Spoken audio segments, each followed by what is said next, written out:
We finally get to the fight of Garo vs. Royal Ripper and Bug God, which they have extended with a bunch of extra animation over what we saw in the initial PV last year.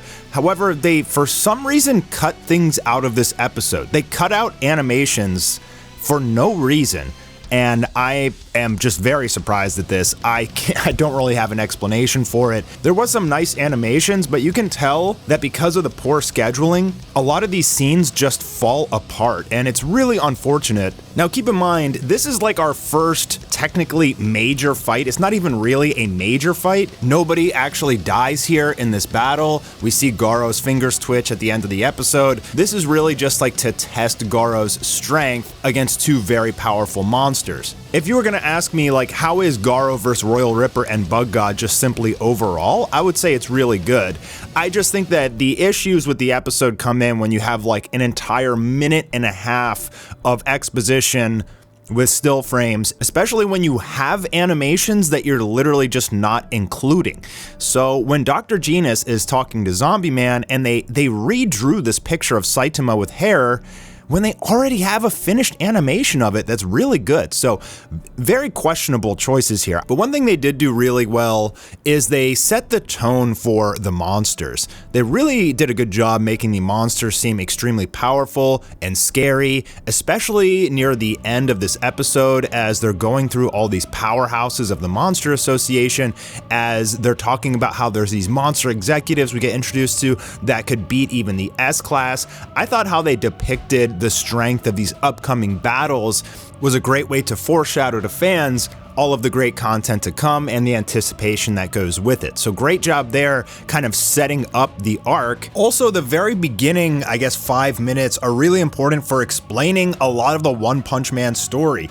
I'm gonna break it down right after this message from our sponsor. You don't want your information all over the internet, and that's why I used today's sponsor, Incogni, to help protect me for the future. Incogni tracks down and removes all of your personal data from websites, online directories, databases, and brokers. It's fully automated so that once you turn it on, it immediately gets to work cleaning up your information off of the internet. And right now, you can get Incogni for 60% off by using the link in the description and my code MastarMedia. If people have your sensitive data, they can withdraw loans in your name. They can destroy your reputation. They can get access to sensitive information like your address, and even insurance companies can charge you extra based on the data they pull about you. Now, you can contact all of these companies yourself and send them an email to take your information down, but it's very time consuming. Incogni will do all of that messy work for you automatically. And they even have a new custom removal feature where you can submit any extra links that you find to be removed. I can't promise you that Incogni will remove all of your information from the internet entirely or keep you fully safe forever, but it will clear a lot of data and potentially reduce scams, spam calls, and mail. You can get Incogni for 60% off using my link at incogni.com/MastarMedia and use code MastarMedia to protect yourself and your family today. Here, Dr. Genus explains essentially why Saitama is so strong and why monsters are the way they are, and even touches on why heroes are the way they are. We learn that Zombie Man is an experiment of the House of Evolution. He was a test subject who Dr. Genus was trying to make him immortal, and he succeeded, but Zombie Man broke free, destroyed the facility, and became a hero. And he talks about why he abandoned his research because he encountered a being who broke his limit or had no limit to his power, making him undefeatable. Now, whether or not this is actually true is up for debate in the One Punch Man community. Is this the only explanation for Saitama's strength, or is there something more? Because I personally think that there is some sort of divine intervention to create Saitama the way he is so that he can eventually defeat the final boss at the end of the series. As Dr. Genus explains, the reason that people have limiters is because if they get too strong, they can mutate and become a monster, losing their humanity, which is kind of what's happening to Garo. But Saitama was able to remove his limiter, gain unfathomable strength, and basically have no downsides, with the exception of he suffers from loneliness and baldness. Dr. Genus explains that monsters can be created from obsessions or inferiority complexes. In some cases, their cells suffer abnormalities. due to pollution or other environmental factors like Vaccine Man from episode 1. And then he talks about heroes, how some are just geniuses who got stronger through sheer effort alone. That's primarily Bang and maybe Atomic Samurai. But then you have people with enhancements, that's like Metal Knight and Child Emperor. And then you have kind of experiments like Zombie Man and perhaps even Tatsumaki. They definitely got the art on point and on model here in this episode. Pretty much takes the page almost directly out of the manga, so I appreciate that. But they did cut out a couple things, like Garo spitting his tooth out. I really loved how they depicted this in the manga because it felt like he was shooting out a bullet out of his mouth. It kind of just adds to his power. And here in the anime, they just kind of skip it and it looks like he just regularly spits his tooth. But in the manga, it's like trying to show you that he's gotten so strong that his spit is like bullets. I just thought that was like a cool thing that they took out to emphasize his strength. Another criticism I have was the sound design. I was not a fan of the sound design in this episode. It's completely subjective, I guess, but there was some parts like when Bug God punches Garo really hard, you'd expect to hear like a big pop and explosion, but it's just this like tiny rock sound.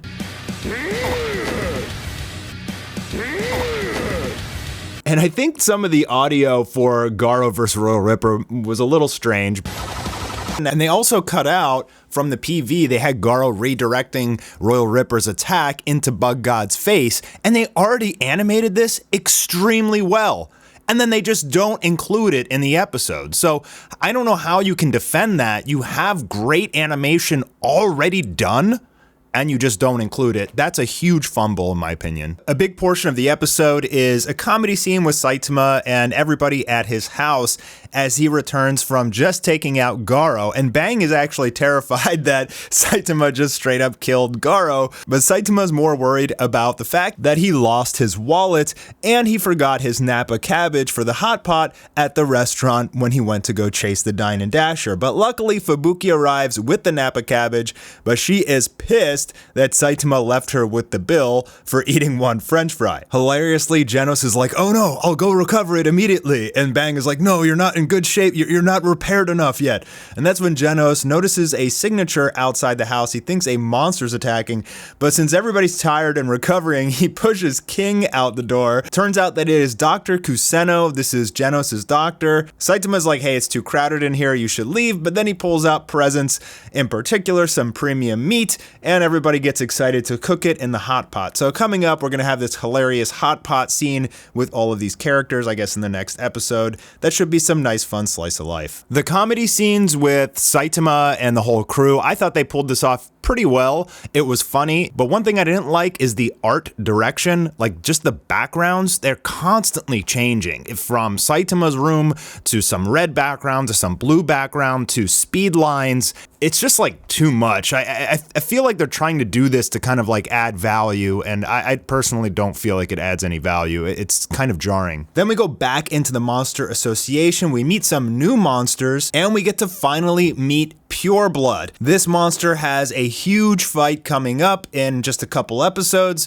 So this is going to be a huge test for JC staff because Murata just absolutely slayed it in the manga. Some of the best art in the series. We'll have to see if they can pull that off. And we get to meet Nian, another super powerful monster who will have a bunch of battles in this season. I love his character and I'm pumped to see him fight as well. All right, let's touch on Hellfire versus Gale. So these are two ninja monsters. I'm really excited to see their upcoming battle against one of the S-class heroes, which they obviously talk about here in the episode.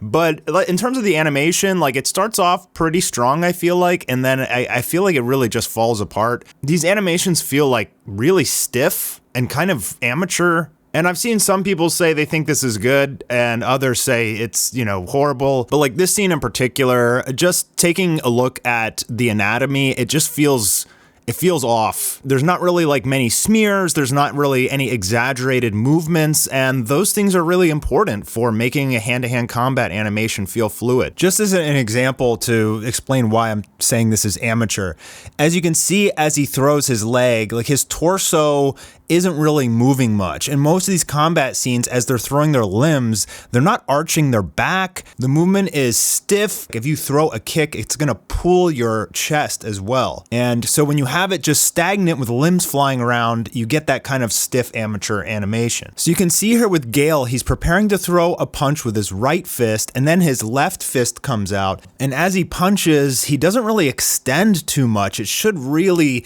stretch his body out as he's punching through, and then he kind of like spins his leg around the screen and swings it like backwards into some sort of spin kick. So yeah, in any case, I personally was not really happy with this fight. I'm really hoping that they're saving the good animation for their fight with the S-rank hero. This is not a very important fight. In fact, they pretty much extended it. Like, it's pretty quick in the manga, and they didn't even really have to do this so much, but they did it anyway. I want to know what you guys think about it in the comments below, but I really was not impressed. And I'm not just trying to be nitpicky. I don't think any professional top tier animators would call this good. So overall, I mean, I really enjoyed the Garo vs. Royal Ripper fight. To be honest, I thought it was good, like in totality from last episode and this one. If you just cut all the action together, I think it's a really good fight. There's obviously some other problems in the episode, and it's just becoming more and more apparent that the schedule is the biggest issue here. They just did not have enough time to give this anime what it deserves, and that is because Bandai just sucks, dude. I mean, I don't know what else to say. They should have either picked another studio or given JC Staff like 3 years to make this, but it seems like they were being cheap. They just rushed this season just like they rushed season 2. Just complete mismanagement, and it's a little bit upsetting, but we're still not at the big fights yet. The big fight is, you know, Orochi's first big fight is really what matters the most. Next episode, we are going to get a big fight. I don't want to spoil it. Starting from next episode, this series should start to kick off, and hopefully they're saving all the animation for the really big fights, because we still haven't gotten any of those yet. But we'll have to see. Let me know what you guys think in the comments down below, and I'll see you Thursday for the episode 4 preview video.